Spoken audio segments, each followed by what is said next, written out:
My family of three left the United States 6 months ago to find another spot in the world where we could have a higher quality of life. We knew that there was probably something better out there for us. So the last 6 months, we've been traveling around to a few different countries to see if we could find a place that we would be happier and more content. Life has become unaffordable for so many people, and there is so much world out there, and we are just trying to explore it and find not only money, but like higher quality of food, better community around us, and just a slower pace of life, just a life that feels more aligned with our values. This past month, we were in Bangkok, and I want to share with you exactly how much money we spent while we were living there. This is actually our third time in Bangkok over the last 6 months.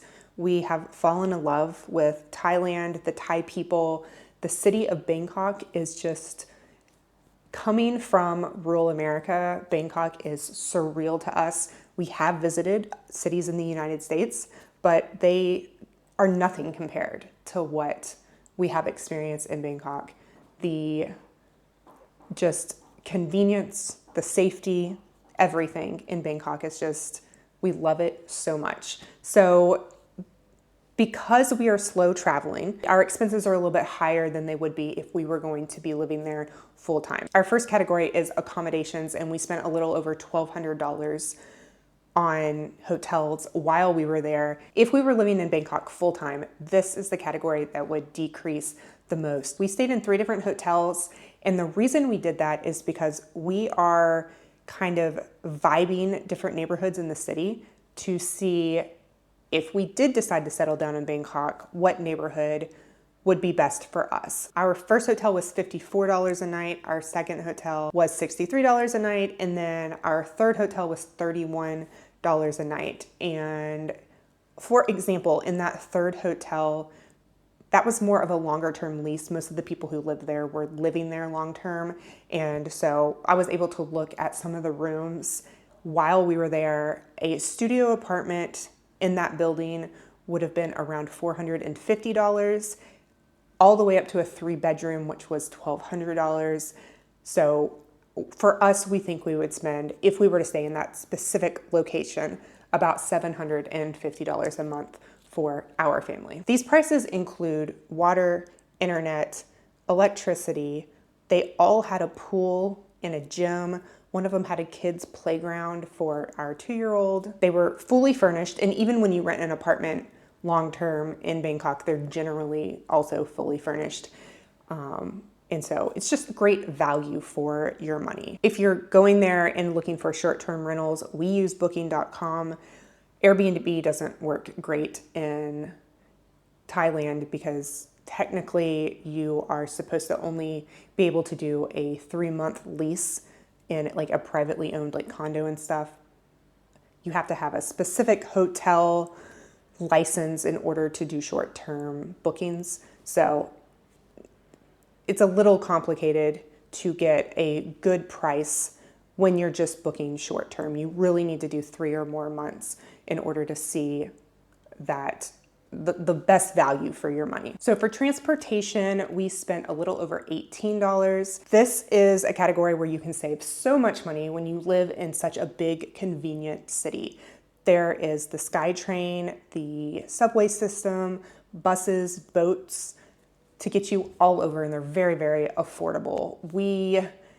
It is important to try and stay close to like the BTS or MRT when you're looking for places to stay, so that you can just hop on there.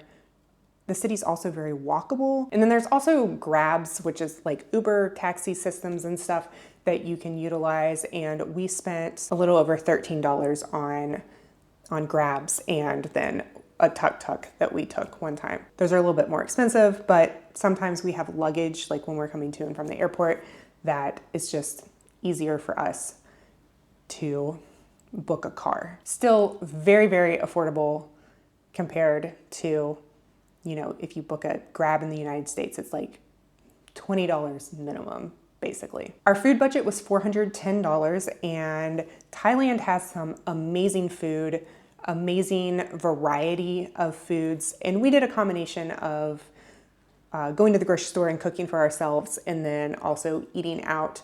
Really eating out, eating street food, going to the market is just as affordable, sometimes even more affordable than trying to eat at home and go to the grocery store and prepare your own meals. If you factor in the convenience, it really just makes sense to just grab some food on the street. We really enjoyed getting up in the morning and going to the street market and picking out our food for the day and bringing it back home, or going out to a night market at night and picking out some food. You know, it's fun and enjoyable. That's where a lot of the local people get their food. There are definitely more expensive markets that are more for tourists, and they have tourist prices. But if you look for local markets in back alleys and in neighborhoods, you will find it'll be like a fraction of the price, be like 25% of the price of like going to like a more touristy spot. So don't go to the markets right outside the malls or that are even talked about on YouTube. You get on Google Maps and search out some more hidden gems. Healthcare was a category that we spent more in this month than we usually would. So for myself and my 2-year-old, we spend $57 a month for Safety Wing health insurance. And this covers any sort of accident, injury, illness. It's also travel insurance. So if anything happens to our luggage or flight, or anything like that, it will cover that. It does not cover preventative care, but walking in and getting any sort of preventative care is very, very affordable. Child well checks, vaccinations, anything like that is, in our situation, just better to pay out of pocket. My husband has some autoimmune issues that we were working on getting him help for in the US, and after months of back and forth with doctors, waiting months to get into specialty appointments, it was just not going well for us. So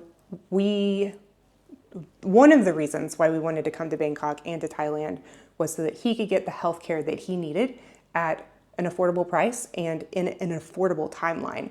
Thailand has an amazing healthcare system. It is known for medical tourism, and he has gotten the most amazing medical care at an amazing price that he could not even comparable to the US. So while the US might have a good healthcare, like doctors and innovative technology and all of that stuff, it's not accessible to a lot of people, our family included.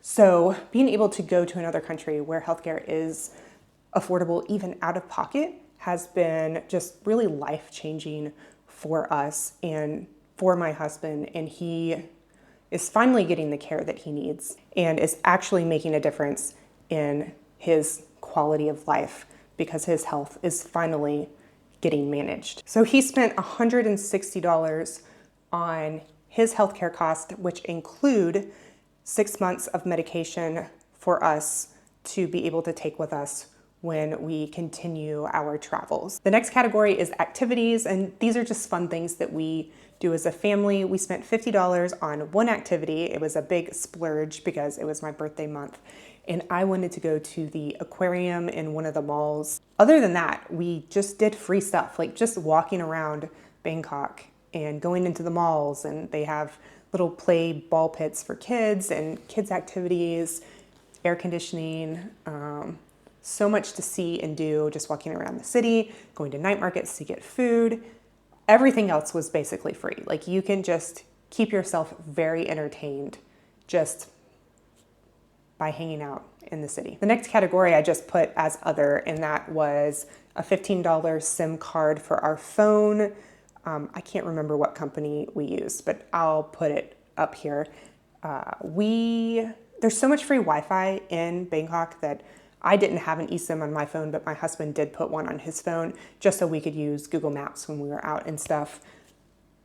But every restaurant, every accommodation we had, all of that, they have free Wi-Fi, very fast Wi-Fi. So I didn't feel the need to put it on my phone. I'm trying to disconnect from technology some anyway. And then we spent $75 shopping.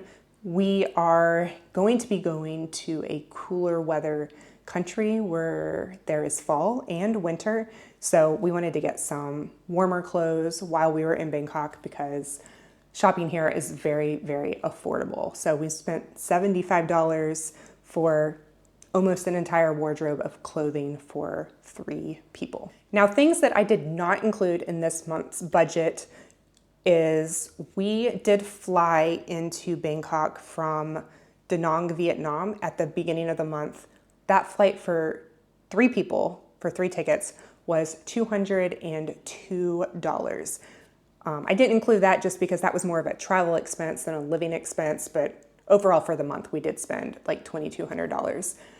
That is another amazing thing about Bangkok is the international airport where you can fly all over the world at an affordable price, but really, really affordable if you're staying in Southeast Asia and are just not going very far.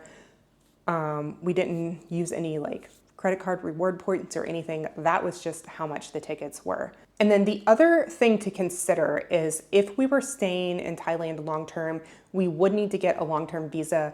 And for us, we would get the DTV visa, which is like the digital nomad visa.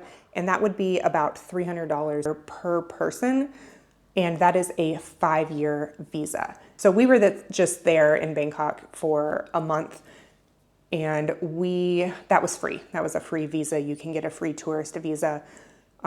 They started a new thing where you have to apply online and get like a little e-visa thing before you go. But we forgot about that and we did it in the airport right before we left Vietnam. So it was really easy and was approved right away. And then if you forget about it, then you can do it when you get there. It's a new program that they just started at the beginning of the year and we were not really aware of it. We had heard about it, but we forgot about it. But not a big deal, but it is free to stay there for 60 days. And then you can get another 30-day extension if you want to on just that tourist visa. There are other visa options. The other popular one is if you were 50 and over, you can get a retirement visa. And those start at around $65 per person for a year. So every month that we've been traveling, I've been doing these budget videos everywhere we go, and I'm going to continue to do that. So I have a whole playlist if you want to check that out. The next country that we're going to is, well, I'm actually here now. We just flew into here 3 days ago. I'm going to take you and show you around and tell you where we are in just a couple days. I'm just recovering from jet lag, and I want to make sure that I show you the city and also have a little bit of an idea of what it's like before I share it with you guys. But we did go to Europe, and it is just as affordable as Thailand. So I'm really excited to show you guys this country and tell you all about it because I think it might be an even better option for a lot of people, especially if you don't like hot and humid weather. And it's just different. It's different for other. I'll explain it coming up, but I'm really excited to be here. I'm really excited to show it to you. So far, we are loving it. So last month we were in Da Nang and we spent $1,500 that month, and you can check out that video next if you haven't already seen it. Stay tuned for lots more content, and let me know if you guys have any questions in the comments below about anything that I talked about or just anything in general. I've gotten a lot of questions just on my past few videos, and I'm gonna be working on sitting down and doing some more Q&A videos to try and answer as many of your all's questions as I can. As always, thank you guys so much for watching, and I will talk to you next time.